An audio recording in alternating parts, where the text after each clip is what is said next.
ആദരണീയനായ അധ്യക്ഷൻ, വേദിയിലും സദസ്സിലുമുള്ള ഗുരുജനങ്ങളെ, സമയക്കുറവ് കാരണം ഔപചാരികമായ ഭാഷണങ്ങൾക്ക് അവസാനിപ്പിക്കുകയാണ്. കേരള ഗ്രന്ഥശാലാ സംഘത്തിൻ്റെ പ്ലാറ്റിനം ജൂബിലി ആഘോഷത്തോടനുബന്ധിച്ച് നടക്കുന്ന ഈ ചടങ്ങിൽ ഗാന്ധിയിൽ നിന്ന് ഗോഡ്സെയിലേക്ക് എന്ന വിഷയത്തെ അധികരിച്ച് സംസാരിക്കാൻ എന്നെ ക്ഷണിച്ച കേരള ലൈബ്രറി കൗൺസിൽ ഭാരവാഹികളോടും ഈ പരിപാടിയുടെ സംഘാടക സമിതി അംഗങ്ങളോടും എൻ്റെ അഗൈതവമായ നന്ദി രേഖപ്പെടുത്തുകയാണ്. ഞാൻ വളരെ പ്രസക്തമായ ഒരു വിഷയത്തിലേക്ക്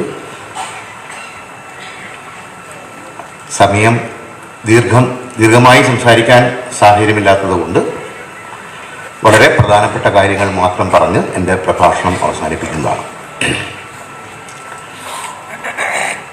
1948 നടന്ന ഒരു ചരിത്ര സംഭവത്തോടുകൂടി ആരംഭിക്കുകയാണ്. 1948 ജനുവരി 30 സമയം വൈകുന്നേരം 5:10. മനുവിൻ്റെയും ആഭയുടെയും ചുമലിൽ കൈവച്ച് ഗാന്ധിജി പതുക്കെ ബിർള മന്ദിരത്തിലെ പ്രാർത്ഥനാവേദിയിലേക്ക് ചുവടുകൾ വെച്ചു. ഏതാനും നിമിഷങ്ങൾക്കകം നാഥുറാം വിനായക് ഗോഡ്സെ എന്ന് പറയുന്ന ഹിന്ദു മതഭ്രാന്തൻ്റെ ഇറ്റാലിയൻ ബരേറ്റ തൗക്കിലെ 3 വെടിയുണ്ടകൾ ആ ജീവിതം അവസാനിപ്പിച്ചു. അന്ന് രാത്രി ലോകരാജ്യങ്ങൾക്ക് മുമ്പിൽ ഇന്ത്യ നാണം കെട്ട അന്ന് രാത്രി ഡൽഹിയിലെ തുഗ്ലക് പോലീസ് സ്റ്റേഷനിൽ ലോക്കപ്പിലായിരുന്ന ഗോഡ്സെയെ കാണാൻ ഒരു സന്ദർശകൻ എത്തി. സന്ദർശകൻ പോലീസുകാരുടെ സാന്നിധ്യത്തിൽ ഗോഡ്സെയോട് പറഞ്ഞു, ഞാൻ ദേവദാസ് ഗാന്ധി, മഹാത്മജിയുടെ ഇളയ മകൻ. താങ്കൾ ആരാണ്? ഗോഡ്സെ പറഞ്ഞു, ഞാൻ നാഥുറാം വിനായക് ഗോഡ്സെ, ഹിന്ദു രാഷ്ട്ര എന്ന പത്രത്തിൻ്റെ പത്രാധിപർ. താങ്കളോടോ താങ്കളുടെ കുടുംബത്തോടോ എനിക്ക് വ്യക്തിപരമായി യാതൊരു ശത്രുതയുമില്ല. അപ്പോൾ ദേവദാസ് ഗാന്ധി ചോദിച്ചു, പിന്നെ എന്തിന് താങ്കൾ ഈ കൃത്യം ചെയ്തു? ഗോഡ്സെ ഉറച്ച ശബ്ദത്തിൽ പറഞ്ഞു, കാരണം തീർത്തും രാഷ്ട്രീയമാണ്, രാഷ്ട്രീയം മാത്രം. പോലീസ് എനിക്ക് 30 മിനിറ്റ് സമയം അനുവദിക്കുകയാണെങ്കിൽ ഞാൻ എന്തുകൊണ്ട് താങ്കളുടെ പിതാവിനെ വധിച്ചു എന്ന് വിശദീകരിക്കാൻ എനിക്ക് കഴിയും. പക്ഷേ പോലീസ് ദേവദാസ് ഗാന്ധിക്ക് അനുവദിച്ചത് 3 മിനിറ്റ് സമയം മാത്രമായിരുന്നു. ഗാന്ധി വധക്കേസ് വിചാരണ ആരംഭിക്കുന്നത് മെയ് 27 ഡൽഹിയിലെ ചെങ്കോട്ടയിൽ പ്രത്യേകം തയ്യാറാക്കിയ കനത്ത സുരക്ഷയുള്ള കോടതിയിൽ വിചാരണ ആരംഭിക്കുമ്പോൾ ന്യായാധിപൻ Atmacharan, justice H. Atmacharan, chief prosecutor advocate Chandrakishan Daftari. November 8 Nathuram Vinayak Godse എഴുതി തയ്യാറാക്കിയ 93 പേജുള്ള ഒരു വലിയ പ്രസ്താവന അദ്ദേഹം കോടതിയിൽ വായിക്കുകയാണ്.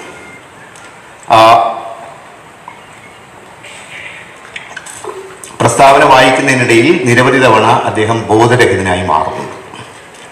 ഈ പ്രസ്താവനയാണ് പിന്നീട് വൈ ഐ അസാസിനേറ്റഡ് മഹാത്മാഗാന്ധി എന്ന പേരിൽ പുസ്തകമായത്. ഞാൻ എന്തുകൊണ്ട് ഗാന്ധിയെ വധിച്ചു.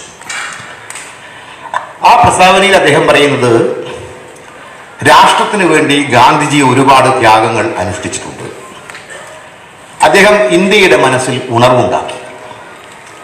അദ്ദേഹത്തെക്കാൾ ത്യാഗം അനുഭവിച്ച ചില ദേശസ്നേഹികളെ ഞാൻ നേരിട്ട് കണ്ടിട്ടുണ്ട്. അത് സവർക്കറാണ്. ഗാന്ധിജി ഇന്ത്യക്കാരെ വഞ്ചിക്കുകയായിരുന്നു. ആ അപരാധത്തിന് അദ്ദേഹത്തെ ശിക്ഷിക്കാൻ ഒരു നിയമവ്യവസ്ഥ ഇല്ലാത്തതിനാലാണ് ഞാനത് ഏറ്റെടുത്തത്. അത് മാത്രമേ എനിക്ക് ചെയ്യാൻ കഴിയുമായിരുന്നുള്ളൂ. ഗാന്ധി കൊല ചെയ്യപ്പെടേണ്ടത് ഗോഡ്സെ പ്രതിനിധാനം ചെയ്യുന്ന ആശയവാഹകരുടെ അതിജീവനത്തിന് അനിവാര്യമായിരുന്നു. വെറുപ്പിനെ പുറത്താക്കുന്ന ഗാന്ധിജിയുടെ സ്നേഹത്തിന്റെ സുവിശേഷത്തിന് ഗോഡ്സെ മറുപടി നൽകുന്നത് 3 വെടിയുണ്ടകളിലൂടെയാണ്.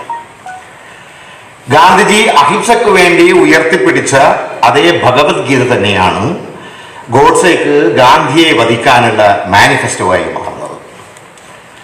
ഭഗവത്ഗീത ഗാന്ധിക്ക് ഒരു വ്യക്തിയുടെ മനസ്സിൽ നടക്കുന്ന സംഘർഷമായിരുന്നു. ഗോഡ്സെക്കാകട്ടെ അത് യഥാർത്ഥ യുദ്ധഭൂമി. ഗാന്ധി സ്വന്തം ജീവിതത്തിന് നങ്കൂരമാക്കിയത് അഹിംസയിലൂന്നിയ സചേതനമായ സത്യമായിരുന്നു. ഗോഡ്സെയാകട്ടെ ഇന്ത്യയുടെ ഭൂതകാലത്തിൽ ഒരു പശ്ചാത്തലവുമില്ലാത്ത ഹിംസാത്മകമായ ഹിന്ദുത്വം.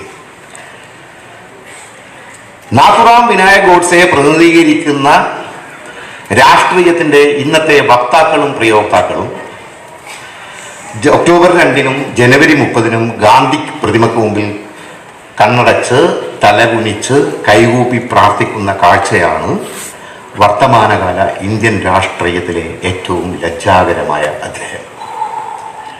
ഓർക്കുക, ഗാന്ധി വധക്കേസിലെ 8ാം പ്രതിയായിരുന്നു V D Savarkar. V D Savarkar അന്തരിക്കുന്നത് 1966-ലാണ്.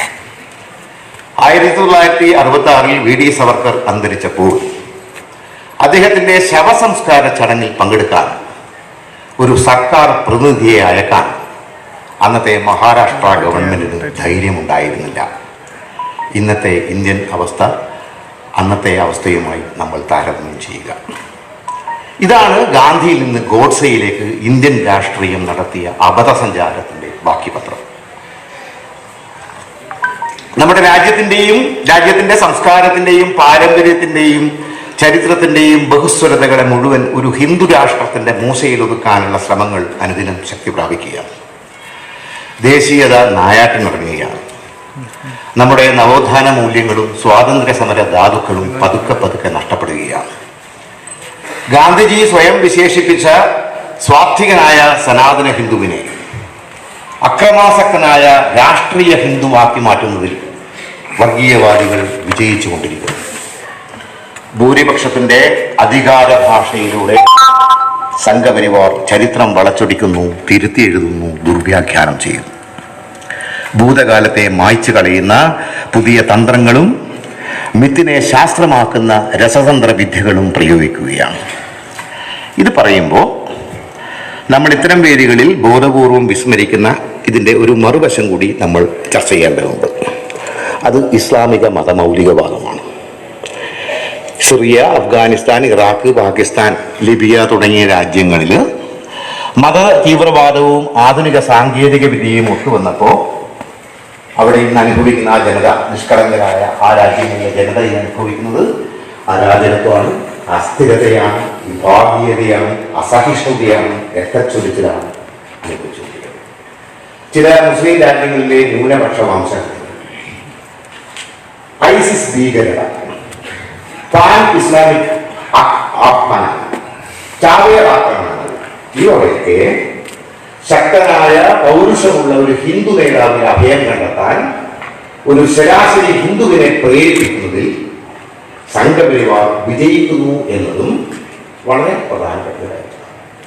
Print media, visual media, social media ഉപയോഗിച്ചുകൊണ്ട് വിദഗ്ധമായി അവർ നടപ്പിലാക്കുന്ന ഒരു സോഷ്യൽ എൻജിനീയറിംഗ്. അതിന്റെ വിശദാംശങ്ങളിലേക്ക് പോകാൻ എനിക്ക് സമയമില്ലാത്തതുകൊണ്ടാണ് പറയുന്നത്.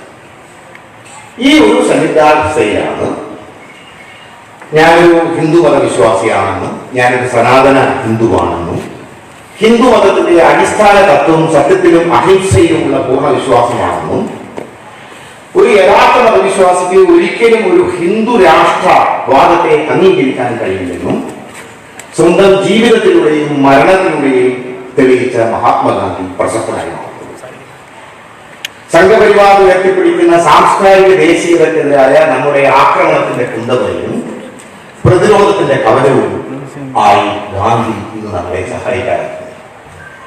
നമ്മൾ ഗാന്ധി മാത്രമാണ് എല്ലാ പ്രശ്നങ്ങൾക്കും പരിഹാരം എന്ന് കരുതുന്നത് ശരിയല്ല എന്നാണ് എൻ്റെ അഭിപ്രായം.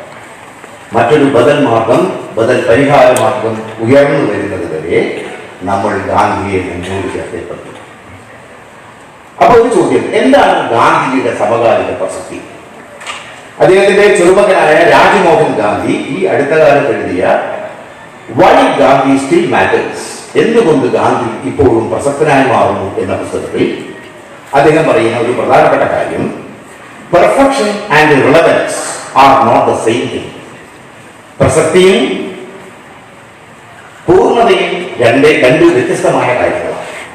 A person becomes relevant not by solving all problems. ഒരു മനുഷ്യൻ പ്രസക്തനായി മാറുന്നത് എല്ലാ പ്രശ്നങ്ങളും പരിഹരിച്ചത് കൊണ്ടല്ല, but by offering hints for making life more bearable or by showing a way out of a forest. മനുഷ്യരാശിയുടെ ജീവിതത്തെ അതിന്റെ അതിജീവനത്തെ കുറിച്ചുള്ള ഗാന്ധിയുടെ ഉൾക്കുന്നത് നാമത്തെ അകപ്പെടാൻ പോകുന്ന കൂരിട്ട് നിറഞ്ഞ കൊടുങ്കാറ്റിൽ നിന്ന് പുറത്തേക്കുള്ള ഒരു വഴി, ഒരു വെളിച്ചം, ഒരു മൺചിരാത് കൊടുത്തിപ്പിച്ചിട്ടാണ് ഗാന്ധി കടന്നത്.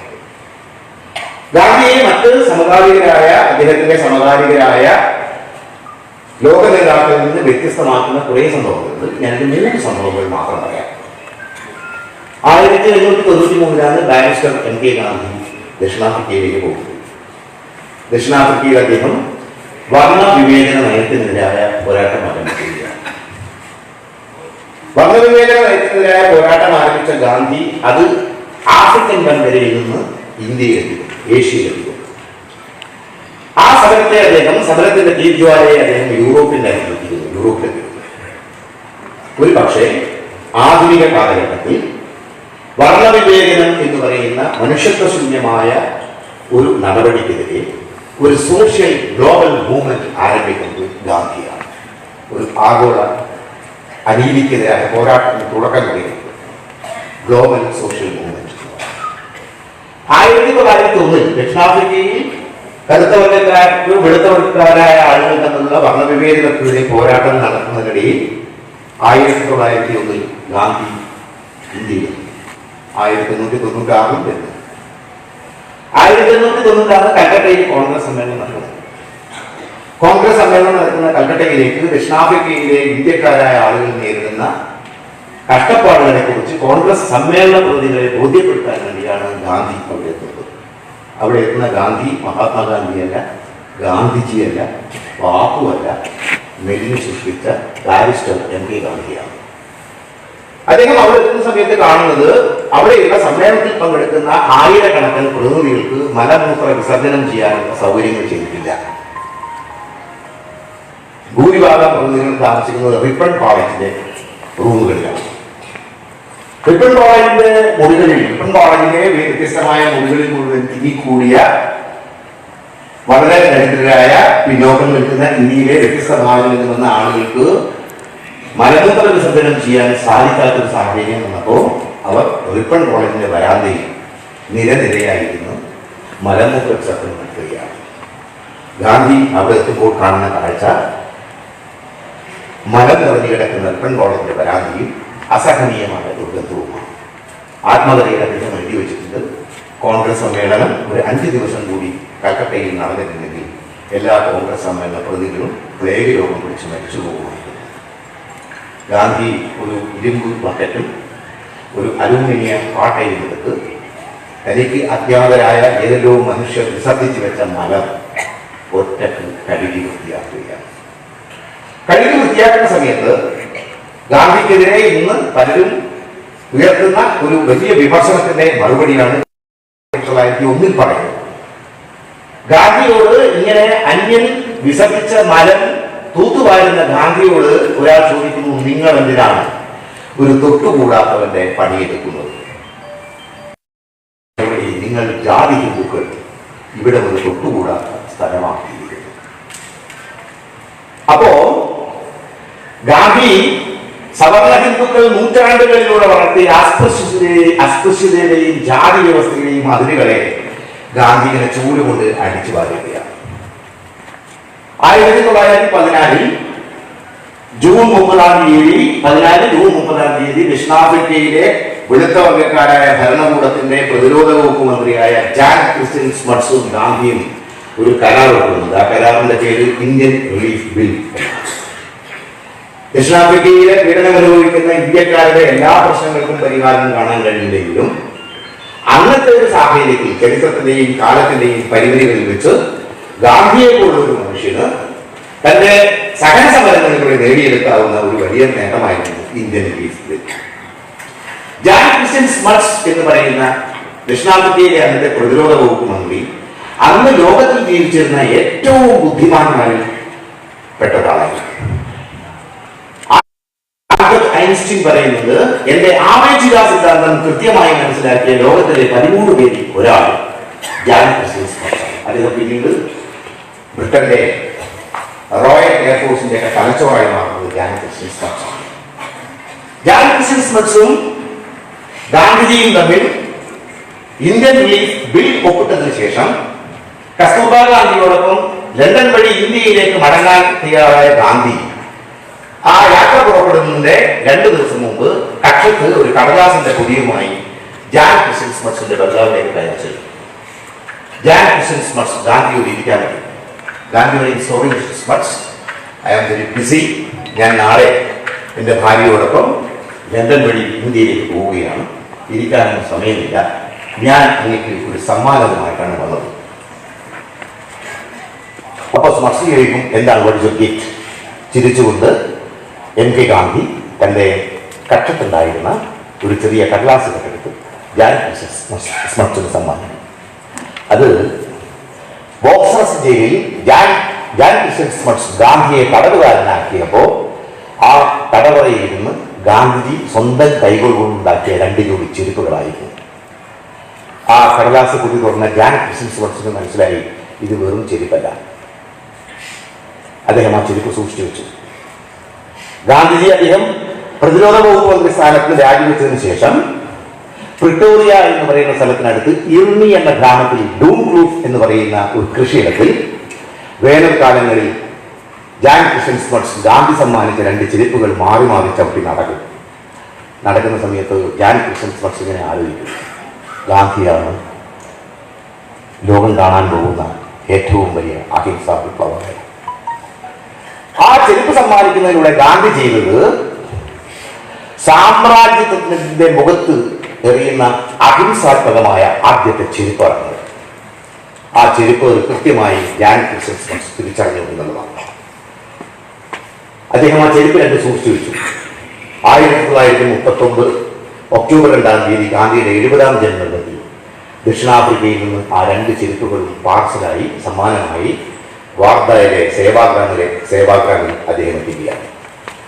അടുത്ത കാലത്ത് മറ്റൊരു ചെരുപ്പുകൾ നടന്നിട്ടുണ്ട്. നിങ്ങൾക്ക് ഓർമ്മയുണ്ടാവും, ഗൾഫ് യുദ്ധം കഴിഞ്ഞതിന് ശേഷം ജോർജ് ബുഷ് എന്ന് പറയുന്ന അമേരിക്കൻ പ്രസിഡന്റ് ബാഗ്ദാദിലെത്തിയ സമയത്ത് ഒരു പത്രസമ്മേളനം നടക്കുമ്പോൾ മുദന്തർ അൽ സൈദി എന്ന് പറയുന്ന ഒരു പത്രപ്രവർത്തകൻ ഷൂ അഴിച്ച് ബുഷിനെ എറിയുന്നുണ്ട്. ബുഷ് ഒഴിഞ്ഞു മാറുകയാണ്. അത് ഹിംസാത്മകമായ ചെരുപ്പാണ്. 100 വർഷങ്ങൾക്ക് മുമ്പാണ് സാമ്രാജ്യത്തിനെതിരെ ഗാന്ധി അഹിംസാത്മകമായി ചെരുപ്പത്.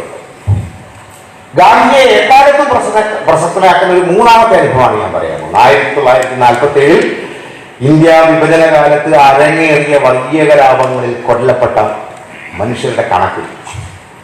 ആ വിഭജനകാല ദുരന്തങ്ങൾ മുഴുവൻ പല ദിക്കുകളിലായി നേരിട്ട് കണ്ട അനേകം സർഗാത്മക എഴുത്തുകാരുടെ അനുഭവക്കുറിപ്പുകളിലൂടെ ഹൃദയം പൊട്ടി യാത്ര ചെയ്തിട്ടാണ് എൻ്റെ ഇന്ത്യയിലും വെളിച്ചവും എന്ന പുസ്തകത്തിലെ വിഭജനത്തിന്റെ മുറിപ്പാടുകൾ എന്ന അധ്യായം ഞാൻ എഴുതിയത്. ഒരു സംഭവം പറയാം, സമയമില്ലാത്തതുകൊണ്ട് മാത്രമാണ് ദീർഘിപ്പിച്ച് പറയേണ്ടതാണ്. 1498 വാസ്കോ ഡ ഗാമ വന്നതിന് ശേഷം പോർച്ചുഗീസ് ആധിപത്യം നേടിയ സമയത്ത് ബ്രിട്ടീഷുകാർ പോലും നമ്മളോട് കാണിക്കാത്ത ഏറ്റവും വലിയ ക്രൂരതകൾ കാണിച്ചത് പോർച്ചുഗീസുകാരാണ്. അന്ന് പോർച്ചുഗീസ് അസവേഡോ എന്ന് പറയുന്ന ഒരു പോർച്ചുഗീസ് സൈനിക മേധാവി ഉണ്ടായിരുന്നു. അദ്ദേഹം പോർച്ചുഗലിലെ ലിസ്ബൺ എന്ന് പറയുന്ന പ്രദേശത്തുകാരനാണ്. അദ്ദേഹത്തിന്റെ നാട്ടിൽ ഒരു പക്ഷിയുണ്ട്, ഗെല്ലെ എന്നാണ് ആ പക്ഷിയുടെ പേര്. നമ്മൾ തത്ത, മൈന എന്നൊക്കെ പറയുന്നത് പോലെ ഈ ഗെല്ലെ എന്ന പക്ഷിയുടെ ശബ്ദം കേൾക്കുക അസവേഡോവിന് വളരെ ഇഷ്ടമായതുകൊണ്ട് കേരളത്തിലെയും ശ്രീലങ്കയിലെയും ഗോവ പോലുള്ള സ്ഥലങ്ങളിൽ ഗെല്ലെ എന്ന് പറയുന്ന പക്ഷിയുടെ ശബ്ദം തേടിപ്പോയ അസവേഡോ പരാജയപ്പെടുകയും ആ പക്ഷിക്ക് സമാനമായ ഒരു ശബ്ദം കേൾക്കാൻ അദ്ദേഹം കണ്ടുപിടിച്ചൊരു വഴി, പ്രസവിച്ച ഉടനെയുള്ള കൈക്കുഞ്ഞുങ്ങളെ പിടിച്ചു കൊണ്ടുപോയി ഒരു വലിയ ഉരലിൽ കിടത്തി ഇരുമ്പിന്റെ ഉലക്ക കൊണ്ട് ഈ കുഞ്ഞുങ്ങളുടെ തലക്ക് ആഴടിച്ച് തല പൊട്ടിച്ചേറി ആ കുഞ്ഞുണ്ടാക്കുന്ന ശബ്ദവും ഗെല്ലെ എന്ന് പറയുന്ന പക്ഷിയുടെ ശബ്ദവും ഒന്നായിരുന്നു. ശ്രീലങ്ക എന്ന് പറയുന്ന രാജ്യത്തിന്റെ തലസ്ഥാനമായ കൊളംബോവിനടുത്ത് ഗെല്ലെ എന്ന് പറയുന്ന ഒരു ഗ്രാമമുണ്ട്. അതിന്റെ സ്ഥലനാമ ചരിത്രം ഇതാണ്. അസവേഡോയുടെ ക്രൂരതയാകുള്ളൂ. 450-500 കൊല്ലങ്ങൾക്ക് ശേഷം പോർച്ചുഗീസുകാര് പോയി, ഡച്ചുകാര് പോയി, ഫ്രഞ്ചുകാര് പോയി, ഇംഗ്ലീഷുകാര് നമ്മളെ വിഭജിച്ച് ഹിന്ദുക്കളെയും മുസ്ലിങ്ങളെയും സിഖുകാരെയും ഒക്കെ വിഭജിച്ച് ഇന്ത്യ വിഭജനം നടത്തി 3 മതവിഭാഗങ്ങളിലും പെട്ട മതതീവ്രവാദികൾ നടത്തിയ പൈശാചികമായ ഭീകരതകൾക്കിടയിൽ ഹിന്ദു ഭൂരിപക്ഷ പ്രദേശത്ത് നിന്ന് മുസ്ലിങ്ങളെയും, സിഖ് ഭൂരിപക്ഷ പ്രദേശത്ത് നിന്ന് മുസ്ലിങ്ങളെയും, മുസ്ലിം ഭൂരിപക്ഷ പ്രദേശത്ത് നിന്ന് സിഖുകാരെയും ഹിന്ദുക്കളെയും ആട്ടിയോടിക്കാൻ ഈ 3 മതവിഭാഗങ്ങളിൽപ്പെട്ട ആളുകൾ കണ്ടുപിടിച്ചൊരു മാർഗം അസബേലോ ചെയ്തതിന്റെ മറ്റൊരു ആന്റി ക്ലൈമാക്സ് ആണ്. അവരുടെ ഗ്രാമപ്രദേശങ്ങളിലെ ചെറിയ തെരുവുകളിൽ വലിയ ഉരുളി പാത്രങ്ങളിൽ വെളിച്ചെണ്ണ നിറച്ച് തിളപ്പിച്ച് തന്റെ ശത്രു സമുദായത്തിലുള്ള വീടുകളിൽ കയറി മുലകുടിക്കുന്ന കുട്ടികളെ കൊണ്ടുപോയി ജീവനോടെ ഈ തിളക്കുന്ന വെളിച്ചെണ്ണ ഇട്ടുപോയി. വർഗീയത പ്രചരിപ്പിക്കുന്ന ആളുകൾ ശ്രദ്ധിക്കുക. ലൈബ്രറി പ്രവർത്തകന്മാർ അവരവരുടെ ഗ്രാമങ്ങളിൽ പോയി വർഗീയ ദുരന്തങ്ങളെ കുറിച്ച് ബോധ്യപ്പെടുത്തുക. വിഭജനത്തിന്റെ അഗാധവും വ്യക്തിപരവുമായ അർത്ഥഫലങ്ങൾ, വിണ്ടുകീറലിനെ കുറിച്ചുള്ള തീവ്രമായ അവബോധം, പൈശാചികമായ കൊലപാതകങ്ങൾ സൃഷ്ടിക്കുകയും ബലപ്പെടുത്തുകയും ചെയ്ത ഭിന്നതകളുടെ ഒരു പരിഹാരമായിരുന്നു ഗാന്ധിജിയുടെ അവസാനത്തെ സ്വപ്നം. വേണ്ട രീതിയിൽ ചർച്ച ചെയ്യപ്പെടാതെ പോകുക. ദണ്ഡിയാത്രയുടെ മാതൃകയിൽ ഇന്ത്യയിൽ നിന്ന് പാകിസ്ഥാനിലേക്കും പാകിസ്ഥാനിൽ നിന്ന് ഇന്ത്യയിലേക്കുമുള്ള ഒരു ജനകീയ പദയാത്ര. ഇരു രാജ്യങ്ങളിലെയും സ്വന്തം വീടുകളിൽ നിന്നും നാടുകളിൽ നിന്നും ആട്ടി ഓടിക്കപ്പെട്ട മനുഷ്യരെ ഇന്ത്യയിൽ നിന്ന് പാകിസ്ഥാനിലേക്ക് വന്ന ആളുകളെ മുഴുവൻ കൂട്ടിയിട്ടുണ്ട് ഒരു യാത്ര. അവിടെ എത്തിയിട്ട് അവിടെയുള്ള ആളുകളെ മുഴുവൻ കൂട്ടി ഇങ്ങോട്ട് കൊണ്ടുവരാം. വിഭജനം മൂലം സ്വന്തം നാട്ടിൽ നിന്നും വീട്ടിൽ നിന്നും മണ്ണിൽ നിന്നും പിഴുതെറിയപ്പെട്ട ഹിന്ദുക്കളെയും മുസ്ലിങ്ങളെയും സിഖുകാരെയും അവരവരുടെ ജന്മനാട്ടിൽ ആ സമയത്ത് ഗാന്ധിക്ക് എഴുന്നേറ്റ് നടക്കാൻ ബുദ്ധിമുട്ടായി. ഇന്ത്യൻ മതേതരത്വത്തിന് ഗാന്ധിജിയുടെ ഏറ്റവും വലിയൊരു സംഭാവനയാകുമായിരുന്നു ആ യാത്ര. അതിന്റെ അപകടം മുഹമ്മദ് അലി ജിന്നയാണ്. ഈ വിവരം പറയാൻ പോകുന്നത് സുശീല നയ്യാറാണ്. സുശീല നയ്യാർ അതുകൊണ്ടായിരുന്നു ഗാന്ധി വെടിയേറ്റ് വീഴുന്ന സമയത്ത് ബിർള മണ്ഡലത്തിലില്ലായിരുന്നു. ഈ അപകടം തിരിച്ചറിഞ്ഞ ജിന്ന പറയുന്നത് ഗാന്ധിക്ക് ഇന്ത്യയിലേക്ക് വരാം, പക്ഷേ ബോംബെയിൽ നിന്ന് കപ്പൽ കയറി ഒറ്റക്ക് കറാച്ചിയിൽ വന്നാൽ മതിക്കുന്നതാണ്. അപ്പം നാഥുറാം വിനായക് ഗോഡ്സെയുടെ ബരേക തോക്കിന് വെടിയുണ്ടകൾ കൊല്ലുന്നത് ഒരു പക്ഷേ ആധുനിക കാലഘട്ടത്തിലെ ഏറ്റവും വലിയ അഹിംസാ വിപ്ലവമായിരുന്ന ആ പദയാത്ര ഗാന്ധിയുടെ സ്വപ്നത്തെ നശിപ്പിച്ചുകൊണ്ടാണ്. നാട്ടു നടപ്പുള്ള രാഷ്ട്രീയത്തിന്റെ നിബന്ധനകൾക്ക് വഴങ്ങാത്തതിന് കൂടിയാണ് ഗാന്ധി കൊല്ലപ്പെടുന്നത്. ബാലഗംഗാധര തിലകിലൂടെ ദാർശനിക ബോധം നടത്തിയ ഹൈന്ദവ മതദേശീയത സവർക്കറിലൂടെയാണ് ഇന്ത്യൻ രാഷ്ട്രീയത്തിൽ വളരുന്നത്. ചതി, വഞ്ചന, നിഗൂഢത, അസത്യം, അധാർമികത, അക്രമം, ഇവയൊക്കെയാണ് സവർക്കർ ഹൈന്ദവ ദേശീയവാദികൾക്ക് സമ്മാനിച്ചത്. അതിന്റെ വിഷഫലങ്ങളാണ് ഇന്ന് നമ്മൾ അനുഭവിക്കുന്നത്. ഇപ്പൊ ദേശരാഷ്ട്ര രൂപീകരണത്തെ കുറിച്ച് പഠനം നടത്തിയ ഏണസ്റ്റ് ഗൽനീർ സാംസ്കാരികമായ ഏകതയെ, കൾച്ചറൽ ഹോമോജിനിറ്റി അടിസ്ഥാനമാക്കി രൂപപ്പെടുന്ന ഏകശിലാ ദേശീയതയെ കുറിച്ച് പറയുന്നുണ്ട്. ആ ഏകശിലാ ദേശീയതയുടെ സ്വഭാവം one religion, one language, one culture, one party, one nation. ഒരു മതം, ഒരു ഭാഷ, ഒരു സംസ്കാരം, ഒരു പാർട്ടി, ഒരു രാജ്യം. ഈ ദേശീയതാ സങ്കല്പം ഉപയോഗിച്ചുകൊണ്ടാണ് ജർമ്മനിയിലും ഇറ്റലിയിലും ഫാസിസം ശക്തിപ്പെട്ടത്. ഇന്ന് ഇന്ത്യയിൽ ശക്തിപ്പെടാൻ ശ്രമിക്കുന്നത്. നമ്മൾ ഇന്ന് സംഘപരിവാർ മുന്നോട്ട് വെക്കുന്ന തീവ്ര ഹൈന്ദവത്തെക്കുറിച്ച്, ഹിന്ദുത്വത്തെക്കുറിച്ച് പ്രൊഫസർ ബി രാജീവ് ഈ അടുത്ത കാലത്ത് മാതൃഭൂമി എഴുതിയൊരു ലേഖനത്തിൽ പറയുന്നത്, സംഘപരിവാർ മുറുകെ പിടിക്കുന്ന വിഭാഗീയമായ രാഷ്ട്രീയ ഹിന്ദുത്വം ഇന്ത്യയുടെ കീഴാളവും വികേന്ദ്രീകൃതവുമായ മതധാർമ്മികതയ്ക്കും അന്യമായ ഒരു നൂതനമായ കൃത്രിമ സൃഷ്ടിയാണ്. അടിവരയണം, കൃത്രിമ സൃഷ്ടിയാണ്. കുഞ്ഞീഷമാസത്തെ പറഞ്ഞത് കൂടിയാൽ 200 കൊല്ലത്തിലെ പഴക്കമില്ലാത്ത ഒരു കൊളോണിയൽ പ്രത്യയ ശാസ്ത്ര നിർമ്മിതിയാണ്. പക്ഷേ ദൗർഭാഗ്യകരമെന്ന് പറയട്ടെ, ഈ കൃത്രിമ ഹിന്ദുത്വ നിർമ്മിതി സഹസ്രാബ്ദങ്ങൾ പഴക്കമുള്ള മഹത്തായ ഇന്ത്യൻ സംസ്കാരത്തിന്റെ തുടർച്ചയും വളർച്ചയുമാണെന്ന് വരുത്തി തീർക്കുന്നതിൽ സംഘപരിവാർ വിജയിച്ചുകൊണ്ടിരിക്കുന്നു. ഇത് എല്ലാ അർത്ഥത്തിലും ചരിത്ര നിഷേധമാണ്. ഏകമുഖ ദേശീയവാദം അബ്സല്യൂട്ട്ലി 100% ചരിത്ര നിഷേധമാണ്. ഇന്ത്യയിലെ യഥാർത്ഥ ദേശീയത എന്ന് പറയുന്നത് മതനിരപേക്ഷ ദേശീയതയാണ്, മതദേശീയതയല്ല. ഗാന്ധിജിയുടെ നേതൃത്വത്തിൽ സാമ്രാജ്യത്വ വിരുദ്ധ സമരങ്ങളിൽ രൂപപ്പെട്ടു വന്ന ആധുനിക ഇന്ത്യൻ ദേശീയതയുടെ സവിശേഷത എല്ലാറ്റിനെയും ഉൾക്കൊള്ളാനുള്ള ശേഷിയാണ്. ഇന്ത്യയെ പോലുള്ള ഏഷ്യയിലെയും ലാറ്റിൻ അമേരിക്കയിലെയും ആഫ്രിക്കയിലെയും രാജ്യങ്ങൾക്ക് അവരുടെ ദേശീയതയെ സാമ്രാജ്യത്വ വിരുദ്ധമല്ലാതെ അടയാളപ്പെടുത്താൻ കഴിയില്ല. എന്നാൽ ഹെഗ്ഡേവാറും സവർക്കറും ഗോൾവാൾക്കറും ഗോഡ്സെയും ഇന്ത്യൻ ദേശീയതയെ നിർണ്ണയിക്കുന്നത് സാമ്രാജ്യത്വ വിരുദ്ധതയല്ല, മറിച്ച് മുസ്ലിം വിരുദ്ധത എന്ന് നമുക്ക് വെച്ചിട്ടാണ്. വളരെ പ്രധാനപ്പെട്ട കാര്യം. ഇനി എന്താണ് ഗാന്ധിയുടെ സംഭാവന? നമ്മുടെ വിഷയം വംശം, മതം, ജാതി, ദേശം, ഭാഷ അവയെ തന്നെ വിച്ഛേദിച്ച് നിൽക്കുന്ന നാട്ടുരാജ്യങ്ങൾ എന്നിങ്ങനെ കുറുകയും നെടുകയും നിരവധി സ്വപ്നങ്ങളായി ചിതർന്നു നിന്ന ഇന്ത്യയിൽ സ്വന്തം ശരീരത്തിലൂടെ, വസ്ത്രത്തിലൂടെ, ഉപവാസങ്ങളിലൂടെ, നിസ്സഹകരണങ്ങളിലൂടെ, നിയമലംഘനങ്ങളിലൂടെ, ഐക്യോച്ചാരണത്തിലൂടെ, സകല സമരങ്ങളിലൂടെ, ത്രിവർണ്ണ പതാകയിലൂടെ മതനിരപേക്ഷ ദേശീയതയുടെ ചരടിൽ കോർത്തെടുത്ത ഒരു ഗാന്ധിയൻ മാജിക്.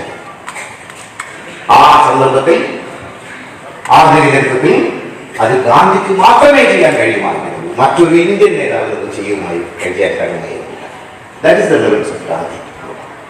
വാൾട്ടർ റീഡ് എന്ന് പറയുന്ന ഒരു ഇംഗ്ലീഷുകാരൻ ഈ അടുത്ത കാലത്ത് എഴുതിയ keeping the jewel in the crowd the British betrayal of India, ബ്രിട്ടീഷുകാരുടെ ഇന്ത്യ വഞ്ചന എന്ന പുസ്തകത്തിൽ അദ്ദേഹം പറയുന്നത് ആ ഘട്ടത്തിൽ Britain was rattled by Gandhi's success.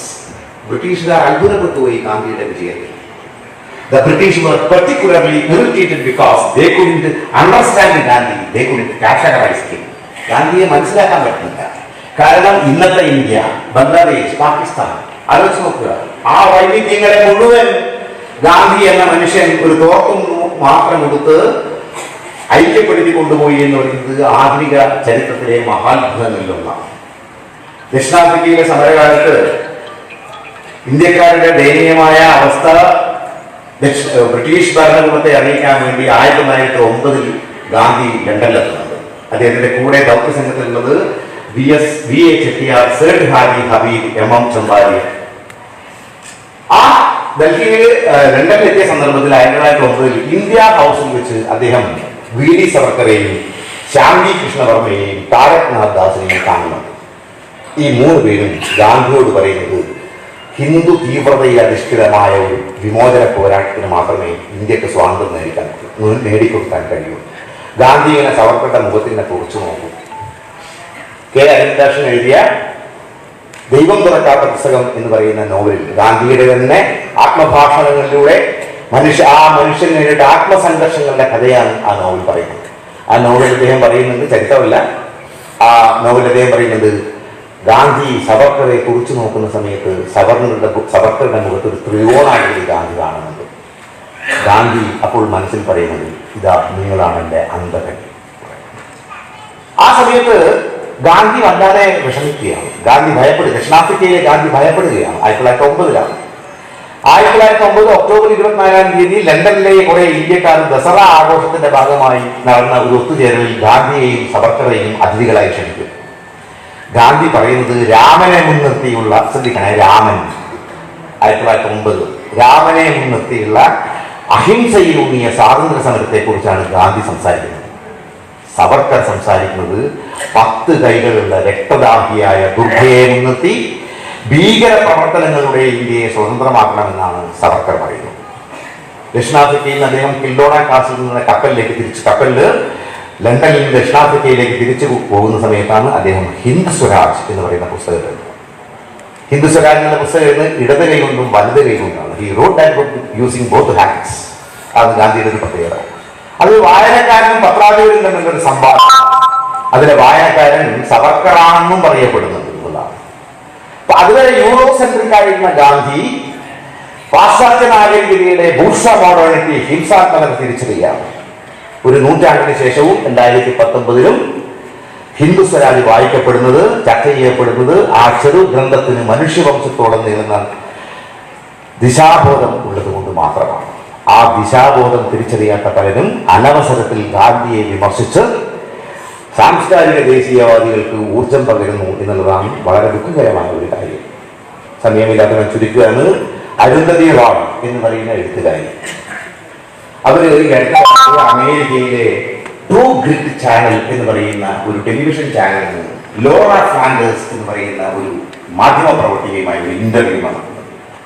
ആ ഇന്റർവ്യൂവിന്റെ പേര് ഡീബങ്കിങ് ദ ഗാന്ധി മിത്ത് എന്നാണ്. ആലോചിച്ച് നോക്കുക, മതനിരപേക്ഷ ഭാരതത്തിന്റെ അതിജീവനം ഏറ്റവും രൂക്ഷമായ വെല്ലുവിളി നേരിടുന്ന ഇന്ന് അരുന്ധതി റോയ് പകർത്തി തകർക്കാൻ പോകുന്ന മിത്ത് ഗാന്ധി മിത്താണ്. ആലോചിച്ച് നോക്കുക, നാം എല്ലാം നെഞ്ചോട് ചേർത്ത് പിടിക്കേണ്ട ഗാന്ധിയെ ഡീബങ്കിങ് ആണ്.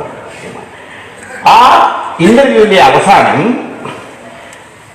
ഗാന്ധി അവസാനമായി നടത്തിയ ശ്രീരാംപൂറിലെ നവകാലിയിലെ ശ്രീരാംപൂറിലെ ബ്രഹ്മചര്യവുമായി ബന്ധപ്പെട്ട മനുവും ഗാന്ധിയും നഗ്നരായി കിടക്കുന്ന ബ്രഹ്മചര്യവുമായി ബന്ധപ്പെട്ട പരീക്ഷണത്തെ പുച്ഛിച്ചുകൊണ്ട് ലൈംഗിക നിറഞ്ഞ പരിഹാസച്ചിരിയാണ്. Cluck on, that interview last cluck on Gandhi എന്നാണ് പറയുന്നത്. പിടക്കോഴിയെ ആകർഷിക്കാനുള്ള പൂവൻ കോഴി ഉണ്ടാക്കുന്ന ശബ്ദമാണ്. ഈ ഇന്റർവ്യൂ കണ്ട ഒരു ഗാന്ധിയൻ പണ്ഡിത, അമേരിക്കക്കാരിയാണ്, നീഗ്രോ എന്ന്, അവരുടെ പേര് ഡോക്ടർ PK വില്ലി എന്നാണ്. അവരുടെ അച്ഛനും അമ്മയും വളരെയധികം പീഡനങ്ങൾ നേരിട്ട ഒരു കറുത്ത വർഗ്ഗക്കാരുടെ കുടുംബത്തിൽപ്പെട്ടതാണ്. ഗാന്ധിയാണ് അവരുടെ ആദർശ പുരുഷൻ. കുടുംബത്തിന്റെ ഡോക്ടർ PK വില്ലിയുടെ സഹോദരന് അച്ഛൻ നൽകിയ പേര് മോഹൻദാസ് എന്നാണ്. He's an American negro.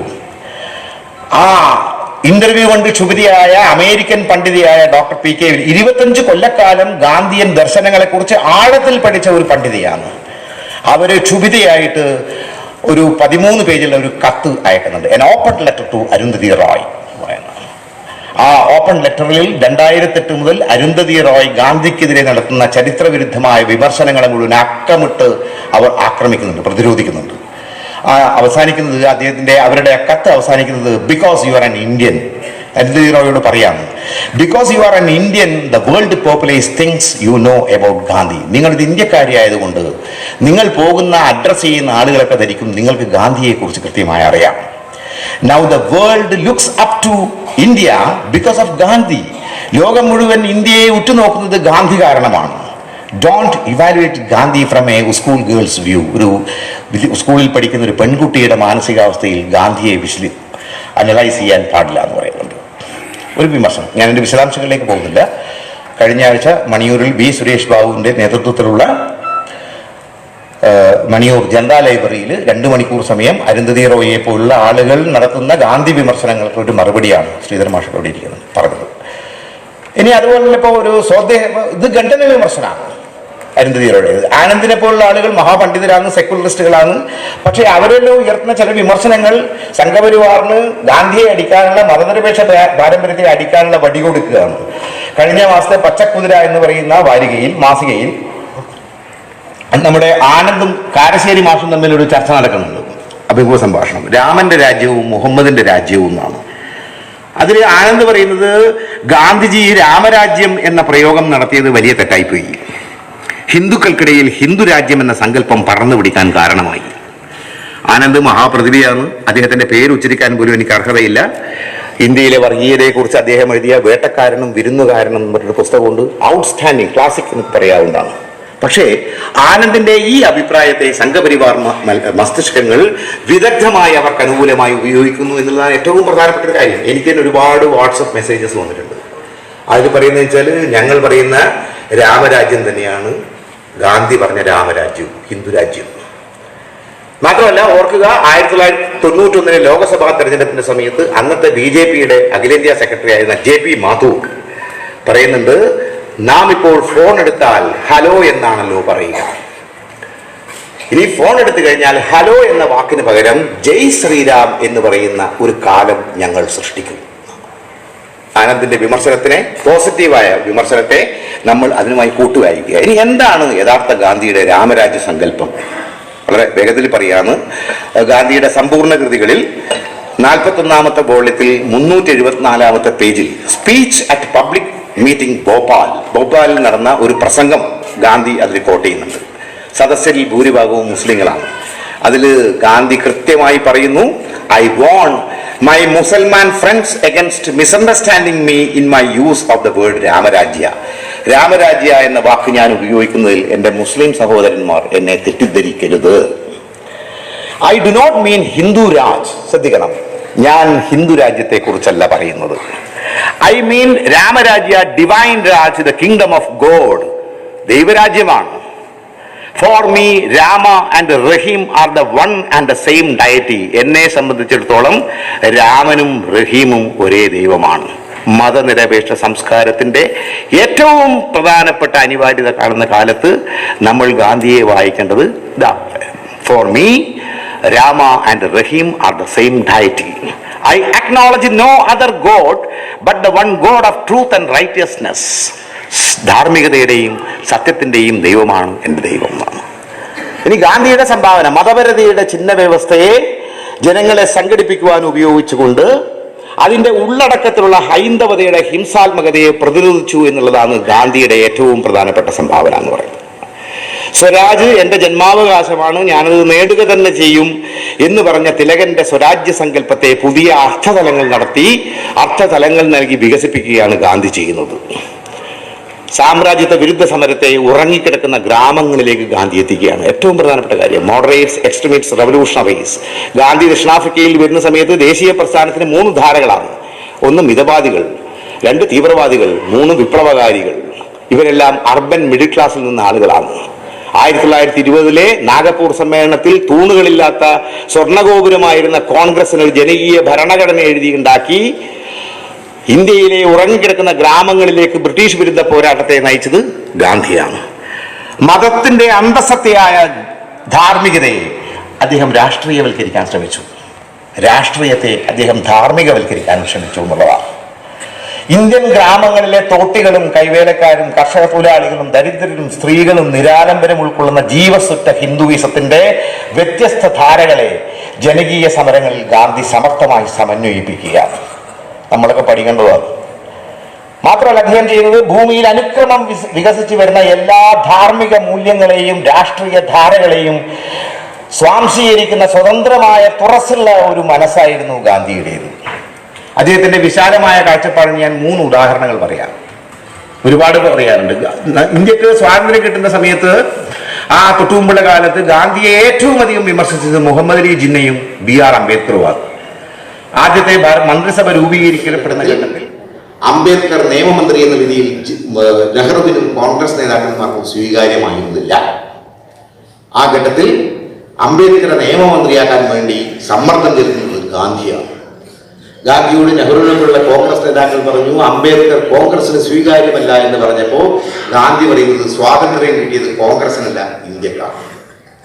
രണ്ടാമത്തെ കാര്യം, 1947 നവംബർ 9-ാം തീയതിയാണ് കൽക്കട്ടയിൽ നിന്ന് ഡൽഹിയിലെ ഗാന്ധി തിരിച്ചെത്തുന്നത്. വർഗീയ കലാപത്തിൽ കത്തി നിൽക്കുന്ന ഡൽഹി. ബിർളാ മന്ദിരത്തിൽ പട്ടേലിനെ പോലുള്ള ആളുകളുടെ നിർബന്ധത്തിന് വഴങ്ങി ഭംഗി കോളനിയിൽ പോവാതെ ബിർളാ മന്ദിരത്തിൽ താമസിക്കാൻ നിർബന്ധനായ ഗാന്ധി പറയുന്നത് അവിടെയുള്ള വില കൂടിയ ഫർണിച്ചർ മുഴുവൻ എടുത്തു മാറ്റാണ്. തൊട്ടടുത്ത ദിവസം ഗാന്ധി ഡൽഹിയിലെ സ്ഥിതിഗതികൾ അറിയാൻ വേണ്ടി വിളിക്കുന്നത് നെഹ്റുവിനെ അല്ല, പട്ടേലിനെ അല്ല, അബുൽ കലാം ആസാദിനെ അല്ല, രാജേന്ദ്ര പ്രസാദിനെ അല്ല, അന്നത്തെ ഇന്ത്യൻ കമ്മ്യൂണിസ്റ്റ് പാർട്ടി സെക്രട്ടറി ആയിട്ട് PC ജോഷിയെയാണ് ഗാന്ധി വിളിക്കുന്നത്. സത്യം പറയുക കമ്മ്യൂണിസ്റ്റുകാരനാണെന്ന് ഗാന്ധി അറിയായിരുന്നു. That is Gandhi. 1915 നവംബർ 15-ാം തീയതി JP കൃപലാനി നെഹ്റുവും പട്ടേലുമായുള്ള അഭിപ്രായ വ്യത്യാസത്തെ തുടർന്ന് കോൺഗ്രസ് പ്രസിഡന്റ് സ്ഥാനം രാജിവെച്ചപ്പോൾ പുതിയ പ്രസിഡന്റിനെ തീരുമാനിക്കാൻ വേണ്ടിയുള്ള AICC മീറ്റിംഗിൽ ഗാന്ധി അന്ന് അദ്ദേഹത്തിന് മൗനപ്രതാപം അദ്ദേഹത്തോട് കോൺഗ്രസ് പ്രസിഡന്റിന്റെ പേര് പറയാൻ പറഞ്ഞ സമയത്ത് അദ്ദേഹം എഴുതി കൊടുത്ത പേര് ആചാര്യ നരേന്ദ്രദേവിന്റെ പേരാണ്, സോഷ്യലിസ്റ്റുകാരൻ. അതാണ് വിശാലമായ മനസ്സിലാണ്. നമ്മളൊക്കെ ഇന്നൊരു ചെറിയൊരു അഭിപ്രായ വ്യത്യാസം ഉണ്ടാകുന്ന സമയത്ത് ആ പറയുന്ന ആളെ ചവിട്ടി കള്ളിക്ക് പുറത്താക്കുക എന്നുള്ളതാണ് നമ്മുടെയൊക്കെ ഇന്ത്യയിലെ കേരളത്തെയൊക്കെ ഒരു രാഷ്ട്രീയ സംസ്കാരത്തിന്റെ രീതി എന്നുള്ളതാണ്. 1920-കളുടെ മധ്യത്തോടെ മിതവാദികളെയും ഹിന്ദു ദേശീയവാദികളെയും പിന്നിലാക്കി ഗാന്ധി വൈശ്യനാണ്. ആദ്യകാല നേതാക്കന്മാർ മുഴുവൻ ബ്രാഹ്മണന്മാരാണ്, ചിത്പവൻ ബ്രാഹ്മണന്മാരാണ് മഹാരാഷ്ട്രയിലെ. ഗാന്ധി പ്രതിനിധീകരിച്ച പുതിയ ദാർശനികത ഇന്ത്യൻ ദേശീയ പ്രസ്ഥാനത്തിന് മുൻകൈ പിടിക്കുകയാണ്. അഹിംസയിൽ അധിഷ്ഠിതമായ രാഷ്ട്രീയ ദർശനവും മതനിരപേക്ഷ സംസ്കാരത്തെ കുറിച്ചുള്ള മാനവികമായ കാഴ്ചപ്പാടും അന്ന് മുതൽ ഹിന്ദു ദേശീയവാദികളുടെ ജീവിക്കുന്ന ശത്രുവാക്കി ഗാന്ധിയെ മാറ്റിയെന്നതാണ്. സ്നേഹത്തിന്റെ ദേശവ്യാപകമായ പ്രയോഗരവുമായ അഹിംസാ സമരമാർഗങ്ങളിലൂടെ ഹിന്ദുക്കളെയും മുസ്ലിങ്ങളെയും ക്രിസ്ത്യാനികളെയും സിഖുകാരെയും പാഴ്സികളെയും ജൈനമതക്കാരെയും ബുദ്ധമതക്കാരെയും ഗോത്രവർഗക്കാരെയും മുഴുവൻ ഐക്യപ്പെടുത്തി ദേശീയ പ്രസ്ഥാനം ഗാന്ധിയുടെ നേതൃത്വത്തിൽ മുന്നോട്ട് പോകുമ്പോൾ ഓർക്കുക, ഹിന്ദു ദേശീയവാദികൾ, ഇന്നത്തെ ദേശസ്നേഹത്തിന്റെ ഹോൾസെയിൽ ഏജൻസ്, അവരുടെ മുൻതലമുറ പതുക്കെ പതുക്കെ ബ്രിട്ടീഷുകാരുടെ ഒറ്റുകാരായി മാറുന്നതാണ് ചരിത്രം പിന്നീട് രേഖപ്പെടുന്നത്. ഇന്നത്തെ ഹിന്ദു ദേശീയവാദികളുടെയും അന്നത്തെ ഹിന്ദു ദേശീയവാദികളുടെയും ദേശസ്നേഹത്തിന്റെ അടിസ്ഥാനം ഹിന്ദു രാഷ്ട്ര നിർമ്മിതി മാത്രമായിരുന്നു. മതവിശ്വാസത്തിന്റെ അന്തസത്തയായ ആത്മീയതയും ധാർമ്മികതയും ഇല്ലാത്ത ഹിംസയിൽ അധിഷ്ഠിതമായ പൗരുഷത്തിന്റെ പ്രതിയായിരുന്നു ഗോഡ്സെ. ഗാന്ധിയെ വധിക്കുന്നതിന്റെ 1948 ജനുവരി 30 വധിക്കുന്നതിന്റെ തൊട്ട് തലേദിവസം 29 തീയതി രാത്രി എത്രയോ ദിവസം നാഥുറാം വിനായക് ഗോഡ്സെയോടൊപ്പം ഒരുമിച്ച് കഴിഞ്ഞ നാരായൺ ദത്താത്രേയ ആപ്തെ എന്ന് പറയുന്ന രണ്ടാം പ്രതി, തൂക്കിലേറ്റപ്പെട്ട രണ്ടാമതാണ്. ഒന്നാം പ്രതി ഗോഡ്സെ, രണ്ടാം പ്രതി നാരായൺ ദത്താത്രേയ ആപ്തെ ഗാന്ധിയെ വധിക്കുന്നതിന്റെ തൊട്ടു തലേന്ന് രാത്രി ഡൽഹിയിലെ ഒരു സിനിമാ തിയേറ്ററിൽ പോയി രവീന്ദ്രനാഥ് ടാഗോറിന്റെ കഥയെ ആസ്പദമാക്കി ഒരു ഹിന്ദി സിനിമ കണ്ടതിന് ശേഷം ആപ്തെ പോകുന്നത് ഡൽഹിയിലെ വേശ്യാഗ്രഹത്തിലേക്കാണ്. ആലോചിച്ച് നോക്കുക, ഇവരുടെ ഏർപ്പെടുത്തിയ ധാർമ്മികതയെ ആഗ്രഹിക്കുക. ശത്രുവിനെ ശാരീരികമായി വധിക്കുക എന്ന് പറയുന്നത് ഗാന്ധിയുടെ ഗോഡ്സെയുടെ ഒരു ആവശ്യമാണ്. ആ നിർദ്ദയാണ് വധിക്കപ്പെടുന്നതിന് മുമ്പ് ഗാന്ധിജി ഇന്ത്യയെ കുറിച്ച് പറഞ്ഞ ഒരു വാക്ക്. അദ്ദേഹത്തിന്റെ അവസാനത്തെ ഉപവാസം ജനുവരി 13 ആരംഭിക്കുന്നത്. ജനുവരി 18 ഉപവാസം അവസാനിക്കുന്ന സമയത്ത് അബുൽ കലാം ആസാദ് ഒരു ഗ്ലാസ് നാരങ്ങ നീര് കൊടുത്ത് ഉപവാസം അവസാനിപ്പിക്കുന്നു. ഗാന്ധിക്ക് സംസാരിക്കാൻ കഴിയുന്നില്ല.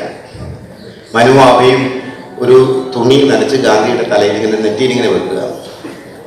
അങ്ങനെ ഈ പ്രതിജ്ഞാപത്രമൊക്കെ വായിച്ച് ഗാന്ധി പറയും, കുടിച്ച സമയത്ത് വെള്ളമൊക്കെ കുടിച്ച് ഉപവാസം അവസാനിക്കാൻ തീരുമാനിച്ച സമയത്ത് ഗാന്ധി പറയും, എനിക്ക് ചില കാര്യങ്ങൾ പറയാം. പക്ഷെ ഇദ്ദേഹം പറയുന്നത് ആർക്കും കേൾക്കാൻ പറ്റത്തില്ല. Because you are so tired. 2 കിഡ്നിയൊക്കെ പോവാന്ന് കേട്ടെ.